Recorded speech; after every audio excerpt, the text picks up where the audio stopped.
How would you describe your country now? It's not just now by the ethnic minorities, but by the Burmese majority like myself are all equally resisting and rejecting the military as a government. The people are struggling to make the new nation, new federal union that has the equal right and justice for everyone. Frankly speaking, military is losing their ground. We have no support from the international community. One villager said, the junta is only 100,000 soldiers. We are millions strong. Hello and welcome to Connected. I'm Divya Gopalan. It is time for the international community to pay attention and take action. Myanmar's military is currently conducting a campaign which the United Nations call murderous against its own people. The UN says its effects are felt not only within the country, but across the region and the globe. According to the UN, over the last 5 months, there has been a 5-fold increase in airstrikes against civilians. And these are the stark figures from Myanmar since a military coup overthrew the democratically elected government 3 years ago. According to the UN, more than 4,400 people have been killed, although rights groups estimate a much higher toll. About 2.7 million people are displaced and 18.6 million, that includes 6 million children, require humanitarian aid. But the numbers only tell part of the story. To understand what is happening now in the Southeast Asian country, we're joined by Thinzar Shunlei Yi, a democracy activist from Thailand, and Nay San Lwin, co-founder of Free Rohingya Coalition in Frankfurt, Germany. Thank you both so much for being part of the program. I'm going to start with you, Thinzar. You're documenting events from neighboring Thailand. How would you describe your country now? Like in the world's media, Myanmar has been portrayed, as well as it's a reality as well, that Myanmar has different types of crimes, including war crimes, crimes against humanity, and genocides. So it has been a really sad story over the past decades and decades. But I would say right now, what I would like to mention about my country is a new nation in the making, because the revolution is there, the widespread nationwide systematic revolution, uprising, resistance is there. It's not just now by the ethnic minorities, but by the Burmese majority like myself are all equally resisting and rejecting the military as a government. And not just the civilian, but also the soldiers and police, they themselves are defecting and deserting their own institutions. And now we have 14,000 recorded and registered defector with the National Unity Government, and many more military units are all surrendering. So I would say it's a nation in the making at the moment. But at the same time, of course, because of all the widespread resistance and the revolution, the junta keep killing, torturing. So every day we have crimes. Every day people are being killed. Every day people are being boned. And as the young generations, we've been dealing with everyday news, like our friends, comrades are all arrested or hiding or torture or being killed. So it's a mixed feeling at the moment. We are so inspired that the country is now into a new pace, but at the same time, we are facing a tremendous, horror at the moment. Nay, what's the state of the protest movement in Myanmar now, if you had to summarize it? Well, as Thinzar described the situation, it is the exact situation in the country. So I think I don't have much to add, but the people are struggling to make the new nation, new federal union that has the equal right and justice for everyone, and like before. So this will be the brand new country. As a Rohingya, we also expecting to be part of the new union of Myanmar, a new federal democratic union of Myanmar, where we will enjoy the equal right and the justice. The military is enjoying the impunities for many decades. I think when we have the new nation, the impunity will be ended, and the military will be removed from the politics, and the new nation, the new democratic nation, will have the accountability and the justice. That is the most important for us. This is what we are expecting, and the entire nation, the majority of the people in the country only except the only handful people supporting the military are struggling a lot, scarifying a lot to build a new nation. I want to talk about a very troubling development in Myanmar, and that's the upcoming enforced military recruitment program. Now, starting in April, all men aged between 18 to 35 and women from 18 to 27 must serve at least 2 years in the army. Thinzar, what do you expect to be the impact of that? To be honest, since day one of the coup attempt, they have been recruiting young people. So we have received so many reports from the young people who get out of jail that even in the detention center, they torture the young people and they pressure them to join the military. So I would say they are informally or extrajudicial approaches on the ground. They've been recruiting actively on the young people who are jobless, hopeless, all these, or even the criminals. They are recruiting them. And that's how they are filling their manpower, because they are losing so many soldiers on the ground, and so many soldiers are also leaving their own institution. So now they have enacted this law, a military service law that was first approved in 2010. But I would say they don't really follow their own law, that they say we're not recruiting young women, but now we are seeing many reports that many young women are also recruited. They are using this law as a legalizing, giving a legitimacy to all these grassroots and ground administrators and soldiers to bribe from the people. Nay, how would conscription work, though? How do you get people who don't support you to fight for you? Well, let me add something. We are the first people impacted with this military service law. Although the military didn't consider Rohingya as citizen, they target the Rohingya first, forcibly recruited more than 8,000 Rohingya, and already some of them completed the training.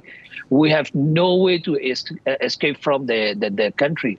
Only we have the neighboring country is the Bangladesh, where more than 1.2 million are already taking refuge, and they have no future, no hope of returning to the country. So the remaining 600,000, they are now hopeless. They are just trying to avoid as much as they can, but still, since they have no route to escape, most of them are being forcibly recruited by the military. So the military, as I mentioned earlier, the military enjoying the impunity. They have been keep committing the war crime against humanity, genocide every day. Because the failure of the international community, and this is happening. And also in the country, since the 1962, the military have committed a lot of crime against the ethnic minority and also against the student in 1962, 1974, 1988, and against this Buddhist man in 2007. They enjoy the impunity. That is why this is happening. This must be ended. Let's look into why the junta is resorting to conscription. Here's the take from Ong Kyo Mo from the National Unity Government. They do not have a lot of options left. There is no way out for them for the mess that they have created to the country and to the people of Myanmar. And they have tried election. They have tried so many other ways. Try to bring the situation to normalcy and maintain their power in attempts of illegal coup, and they failed, and they significantly failed. And recently, they have been losing in every aspect of the operations. The junta is weak. Their chain of command is not functioning well, and they are not only trying to enforce this bill, also they are trying to bring back those who are retired from military due to the age and things like that. And this shows the capacity and capability are collapsing. Thinzar, you touched on it briefly, but what does the military's conscription tell you about the state of the army now? It's a clear sign that they don't have manpower and they want to use the new recruit as a human shield. And it's not a new strategy at all, because they have been doing this so long in the different ethnic areas, that they have been recruiting the villagers as a porter, as human shield, and all around. Now they are committing this all around nation. So now with that, the conscription law, I think they are now kind of brainwashing new young blood. In a way, they are creating more and more manpower, and so that the resistance forces will have to think twice, because before they take an offenses, then they will have to think, oh, there are new recruits. Many people are now fleeing. Young people are leaving for a jobs opportunity in Thailand, and all the activists have to take a refuge in around the Thailand. So, but the Thai government working together with the junta is also another problem out of these situations. The fact that the military is facing attacks from resistance, rebel, and opposition groups in 12 out of the 14 states and regions, what does that say to you, Nay, about being able to overpower the military through groups and through various ethnic groups, including the Rohingyas, who were at a point, as you said, persecuted, who are now possibly have a position to push back? Well, military is, frankly speaking, military is losing their ground. So the problem from our side is we have no support from the international community. And like the Ukrainian, we sympathize them because they have been suffering from the attack by the Russian. So they are resisting their country. They are defending their country. So, and like the Ukrainian, we are not getting any support from the international community. So humanitarian aid, that also mostly from the ASEAN country, that are going through the military, not through the resistance forces, mostly based in the border area, and there are no any material support. If we got any support from the international community, let's say from a neighboring country, we would, the military will collapse in a few days. As Thinzar mentioned, they have no manpower as of now. The military are fleeing to the Thailand, India, and the Bangladesh. So they are demoralized. They know that they are fighting against their own people. Although they don't want to fight, they need to obey the order. So as of now, the military has only to create the tension between the civilian. Now they are forcibly recruiting the people, like the Rohingya. They have already recruited. In other area also, every day they are recruiting. You mentioned, Thinzar, about these humanitarian corridors that are being created in Thailand. Can you tell us how those that end up in Thailand are being treated, and how the government, as you say, and you'd also touched on this, is holding the junta to account, or whether they're allowing this to happen while also allowing people to come into Thailand? So Myanmar is a relatively young country. The median age is 27, and the young people under 35 are all 60% of the whole population. And the ones who are eligible for this conscription is nearly 14 million. So many young people, they are now forced to kind of join the public service law, and especially it's targeting the poor and rural area young people, where they have no choices of leaving the country or going for a relative, in other different countries, or like finding a job. So that's a main threat to our young generations. And it's also where we're forcing young people to join the resistance forces. We shouldn't forget that the revolution is all like started from the civil disobedience movement and non-violent strategies, which is really a strategic and strong movement backbone. And it's still in place. The majority of the whole revolution is non-violent. And so many young people are now forced to join, forced forced to choose either military or the resistance forces. So we need to create more of a different activity inside and allow the border where young people can also join in and stay resist the junta. So in that sense, the neighboring country play a vital role. But when we look at our neighboring country, including Thailand and India, they're not doing well enough to support the people's movement. You know, we've heard condemnation from all sides. We've heard very strong words from the United Nations. But why do you think countries are still working then in that case with the junta and not necessarily putting the restrictions or sanctions in place or holding them accountable for the way the people of Myanmar are being treated? Well, you know, if you look at the Rohingya case, because to compare how the international community is responding to this crisis, you know, so more than 150 countries signed the Genocide Convention, and why that this Gambia had to file the case at the International Court of Justice, a tiny African country, not this superpower country like the US, you know, UK, Canada, or any European country. So, I mean, this country, they have talked a lot about the justice and the accountability. It has been exactly 2 years now. The U.S. government determined the crime against Rohingya as a crime against humanity and the genocide, but nothing followed. So they don't really work for the accountability and the justice while they have been talking. They impose the sanction, but those are not really effective. Like, you know, we have been asking those government to impose the sanction against the Myanmar oil and gas enterprise. It took a long time to impose. That is also not the full sanction. Right. We talk about international attention. I want you to listen to this. The fight for democracy was depicted in a graphic novel titled Myanmar, The Last Stand. Connected spoke to Huang Pei-shan, the publisher of the book, to find out why she felt it was important to document the resistance by Myanmar's youth. Take a listen. The Myanmar issue had been overshadowed by international news, with more attention directly toward events like those in Ukraine.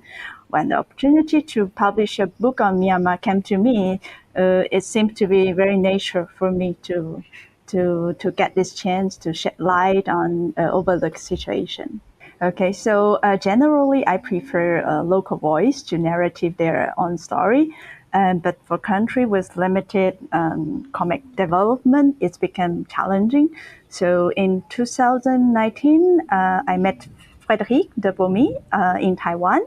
Frédéric has observed the situation of Myanmar since more than 20 years. The selection of a Hong Kong artist was deliberated, considering the distant yet relatable situation there. The primary challenge was addressing the immediacies of current events with the enduring format of a book.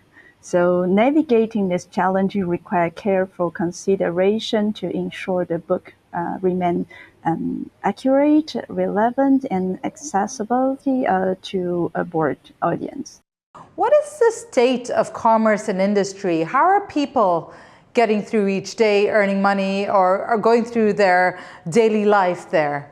They are barely surviving, to be honest, because since the COVID time, Myanmar economics is deteriorating, and with the conflicts, COVID conflicts, kind of exacerbate the current economic crisis inside the country. So many young people, as well as we are losing so many human resources.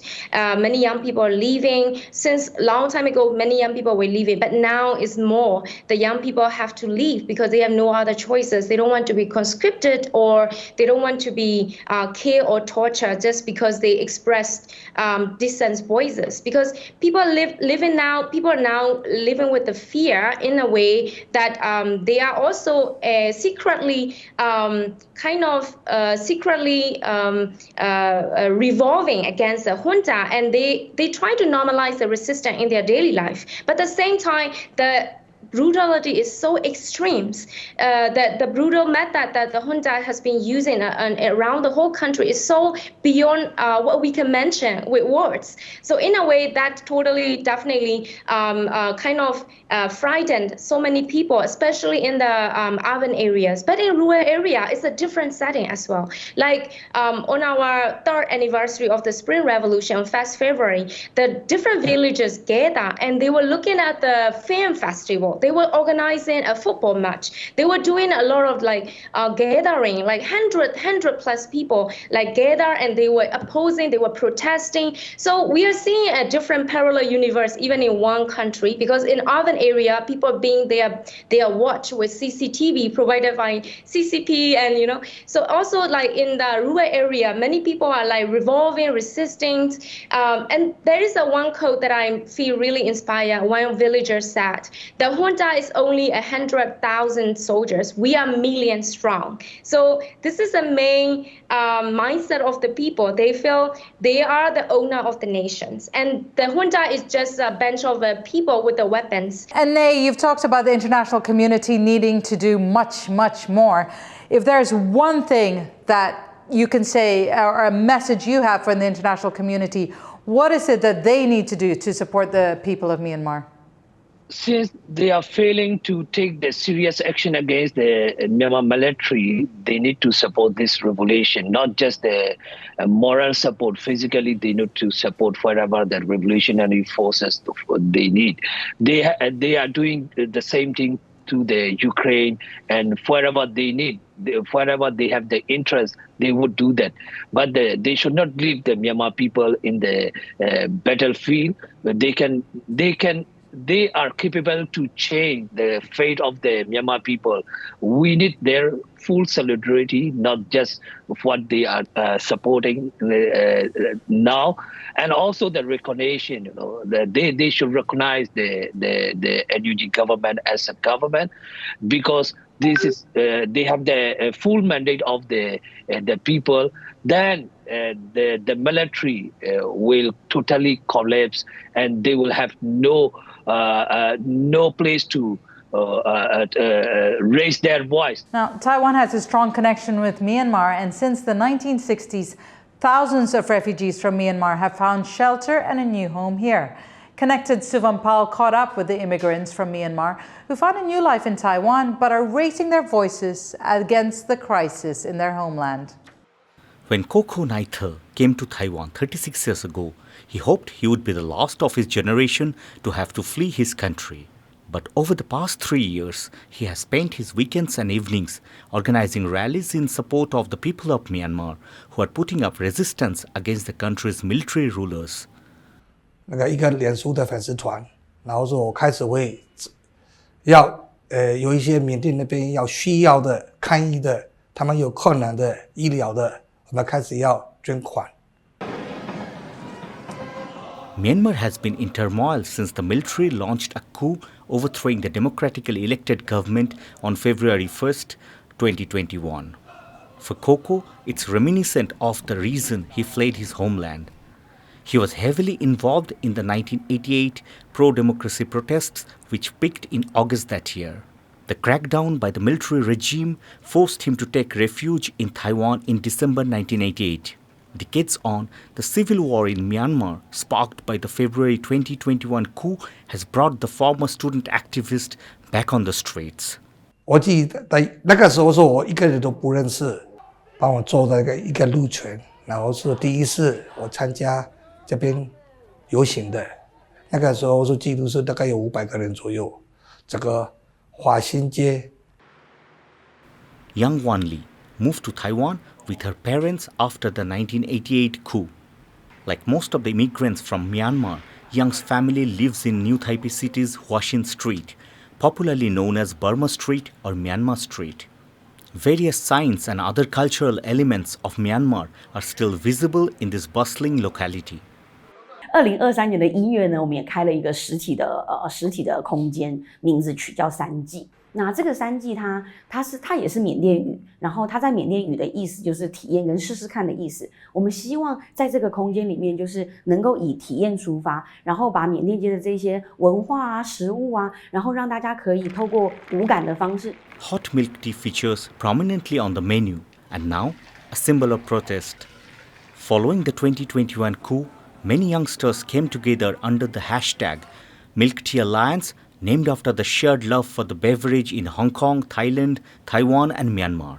那其实对于台湾朋友而言，我觉得他有一个机会让大家去关注这件事情。那这个是我们初期做的，后来我们也跟华新街这边的居民们，然后大家共同就是组织了一个台湾生育缅甸联盟。Buddhist monk Nandia has been tracking the exodus from his country since he moved to Taiwan as a student in 2008. He's now the abbot at the Panna Parami Meditation Center in Huaxin Street. 现在又变成缅甸军政府又规定，每个人男女年轻的18岁，女生18岁到27岁内，每个人都要当兵。男生的话18岁开始到35岁内都要当兵，所以现在又逃命了很多。For nearly 70 years, successive military regimes have kept an iron grip on the nation of more than 100 distinct ethnic groups. But after the 2021 coup, for the first time in Myanmar's history, all its leading political parties have put their differences aside to form the National Unity Government. 因为我们的现在是我们在缅甸，是我们 AUG 在做，是从来没有那个团结过的，我们再继续再弄完以后，是我们缅甸的那个 Federal Democracy， 我们会做，所以这个打仗打赢以后，我们会最传统的方式，我们还是要还给民主的那个要选举，还是要民主的那个政府，我们会弄。Coco says he takes inspiration from Taiwan, the freest country in Asia, which once spent nearly 4 decades under a brutal martial law. He knows it will be a long fight for Myanmar, but he believes it will be one that will eventually put the whole country on the path to peace and democracy like never before. With Kerry Khan, Shubham Pal for Connected. I'm afraid we've run out of time here, but before we go, I want to say a huge thank you to our guests, Nay San Lwin and Thinzar Shunlei Yi, for both being on the program on this very important topic. Thank you both so much. And for our viewers, it has been good to have your company. If you've enjoyed today's episode or have anything you'd like to add to the dialogue, do join the conversation on our social media. And remember, stay informed, stay engaged, and stay connected.